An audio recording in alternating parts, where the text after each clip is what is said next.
Hello, my name is Trevor Alonzo, and this is my review for John Carpenter's Halloween. This is one of the greatest horror films of all time. Most people think it's the first slasher movie. Well, it's not really. Psycho was the first and inspired the slasher films in so many ways. You could also say Straight Jacket contributed to it as well. Texas Chainsaw Massacre was even before Halloween.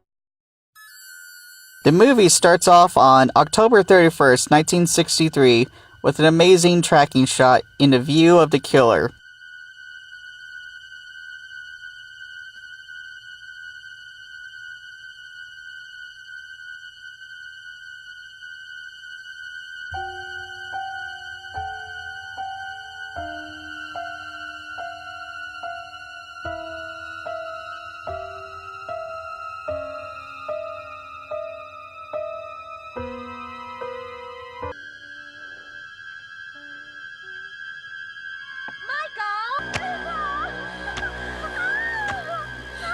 We find out it was young Michael Myers.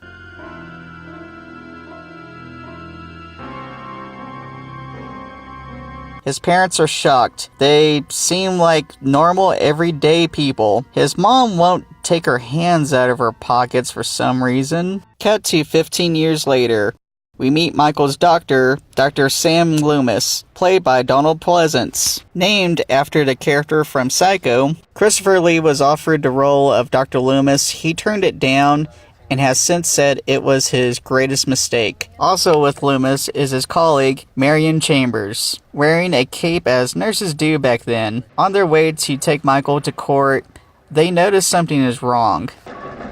Since when did they let them wander around? What, do they think these are free-range crazies? Shouldn't we go on up to the hospital and... Wait.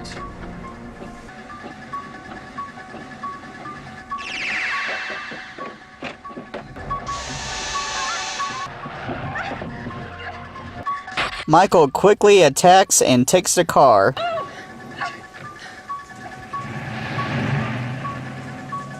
We cut to Haddonfield on Halloween Day. We meet Laurie Strode, played by Jamie Lee Curtis. We also meet Tommy Doyle, who Laurie will babysit later. Yes, I am. Laurie drops off a key at the Myers house for her dad, because small world. Michael sees her and starts stalking her from then on. Dr. Loomis is talking to Dr. Wynn about Michael's escape. I'm sure we won't see him ever again. Get back on that telephone, tell him exactly who walked out of here last night, and tell him exactly where he's going. Probably going. I'm wasting my time. Sam Haddonfield is 150 miles away from here. Now, for God's sakes, he can't drive a car. Hey, are you questioning our driving rehabilitation program? Laurie is in foreshadowing class. She notices Michael watching her from outside. Michael is mostly played by Nick Castle, and almost every other guy on set. The Michael Myers mask is a modified William Shatner mask, but lately online people notice it looks like a certain celebrity. Tommy is being bullied by some jerk kids at school. Loomis finds where Michael has killed a mechanic and took his clothes, and some matches that mean nothing at all to this movie. Laurie is walking home with her friends. We meet Linda, who says totally a lot. Totally. It could be a drinking game. And we meet Annie. We found out that everyone will be on the same street. Again, small world. Laurie notices Michael in the bushes. Then Sheriff Brackett walks into Laurie. I know Laurie can't see him, but he can. Kind of a creep. He's also Annie's father. You know, it's Halloween. I guess everyone's entitled to one good scare, huh? How early do people start trick-or-treating in this town? It's like 3 o'clock in the afternoon. Dr. Loomis goes to the cemetery and finds Judith Myers' headstone is gone. Knowing that Michael took it and did some serious working out in Smith's Grove. Annie is driving Laurie around. Now everyone says there are rules for slasher movies, and Halloween wrote them. Well, here's proof Halloween did not. Laurie is smoking weed. When people say to me, are certain rules that one must abide by in order to successfully survive a horror movie. Sorry? What did you say? Did you mention the rules? Now, listen, bit of advice. Tell me the truth if you think you know it. Lay down the law if you're feeling brave. But, darlings, never, ever tell me the rules! Annie and Laurie drive up to Sheriff Brackett. We find out a crime happened. Hi, Annie. Laurie. Hi, Dad. What happened? What? What happened? Oh, somebody broke into the hardware store. Probably kids. You blame everything on kids. Well, now all they took was some Halloween mask, a rope, and a couple of knives. Who do you think? Some kids did this. Sounds like stuff for a murderer. Come on, Chief Wiggum. Dr. Loomis meets Sheriff Brackett to warn him about Michael. Loomis, Lee Brackett. I'd like to have a word with you if I could. Well, maybe a few minutes. I've got to take It is important. 10 minutes. I'll be here.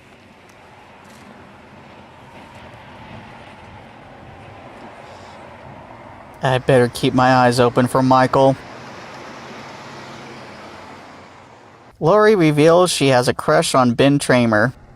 Well, you could ask Dick Baxter. He'd go out with you. I'd rather go with Ben Tramer. Ben Tramer? I knew it! Michael is following them really close. Loomis and Sheriff Brackett arrive at the Myers house. Loomis gives the best speech in the whole movie. I met him 15 years ago. I was told there was nothing left. No reason, no conscience, no understanding, and even the most rudimentary sense of life or death, of good or evil, right or wrong. I met this 6-year-old child with this blank, pale, emotionless face and the blackest eyes, the devil's eyes. I spent 8 years trying to reach him, and then another 7 trying to keep him locked up because I realized that what was living behind that boy's eyes was purely and simply evil. Laurie is now babysitting. Talking on the phone with Annie. Annie is watching Lindsay. Annie is clumsy and spills butter on herself. No, I just made a mess of myself. I gotta call you back. Oh, yeah! Lindsay, I need a rest. How much butter did she spill to take off her clothes? The kids are watching The Thing on TV. John Carpenter would make the remake years later. Annie tries to wash her clothes. She is really clumsy. She gets locked in, gets stuck in a window. This is Three Stooges level. I'd like you to call Ben Tramer and tell him that you were just fooling around. I can't. Yes, you can. No, he went drinking with Mike Godfrey and he won't be back till late. Does everyone talk about people only in full names here? Annie continues to be clumsy and forgets her keys.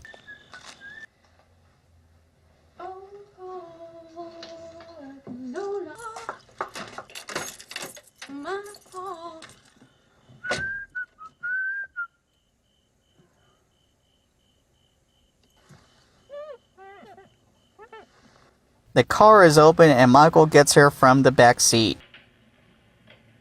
Okay, so they are now watching This Island Earth. How long is this night? Tommy was going to scare Lindsay, but sees Michael carrying Annie away. Dr. Loomis scares some kids away from the Myers house.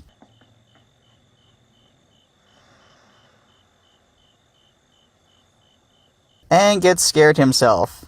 Loomis and Brackett talk again. I watched him for 15 years, sitting in a room, staring at a wall, not seeing the wall, looking past the wall, looking at this night, inhumanly patient, waiting for some secret, silent alarm to trigger him off. Death has come to your little town, Sheriff. You can either ignore it or you can help me to stop it. More fancy talk. Doctor, do you know what Haddonfield is? Families, children, all lined up in rows, up and down these streets. You're telling me they're lined up for a slaughterhouse? They could be. All right, I'll stay with you tonight. Just in the chance that you're right. And if you are right, damn you for letting him go. Damn him for letting Michael go. He was trying to keep Michael locked in. Linda and Bob are drunk. They make out. Like a creep, Michael watches. They go upstairs to do it. Afterwards, Bob goes downstairs to get a beer.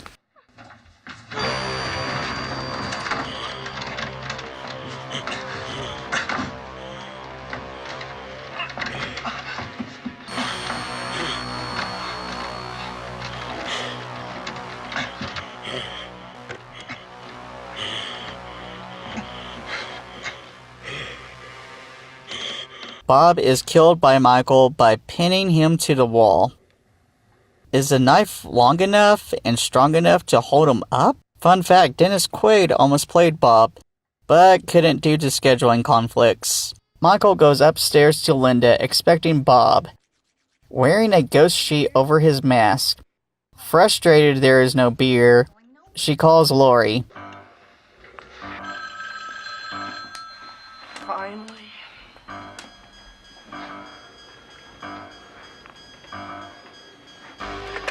Hello? Michael strangles her. Lori thinks the call is a prank and hangs up.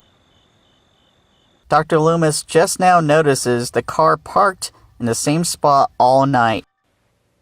Sleep tight, kids. The kids are asleep, so like a good babysitter, Lori leaves them in the house. She checks out the house across the street. Lori finds the bodies of her friends.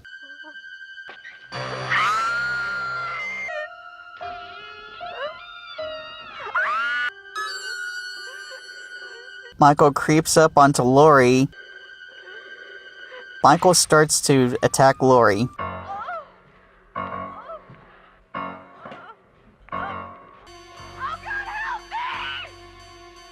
Does no one hear Lori? Please help me! Please! Can't you hear me? The ones that do ignore her. Upstairs. Upstairs, get Lindsay, lock the bedroom. We see Lori lock the door, but the window is wide open. Lori fights Michael off with a knitting needle. Lori makes sure the kids are safe. Michael goes after her, Get in there, come on, Tommy. Now lock the door. trapping her in the closet. But Lori is smart and defends herself. No more hangers! She then stabs Michael with his own knife. Lori tells the kids to run across the street and call the police. Michael gets up. Dr. Loomis is outside. He sees the kids running out of the house. Michael is attacking Lori. During the struggle, Lori unmasks Michael. Tony Moran plays the unmasked version. I got to meet him at a haunted house a few years ago. Dr. Loomis comes in just in time. Here's your prescription of lead. Michael falls off the balcony. What's the boogeyman?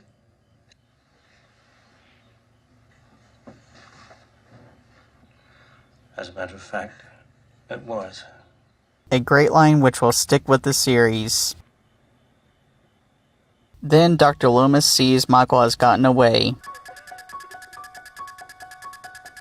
leaving to an amazing ending. There is a longer TV version with scenes shot just to fill out the runtime. It's good. It doesn't add much to the story. Halloween is a great movie with its unforgettable score. With creative shots, I can't recommend this movie enough. I give it 10 out of 10 pumpkins. Go watch it every year.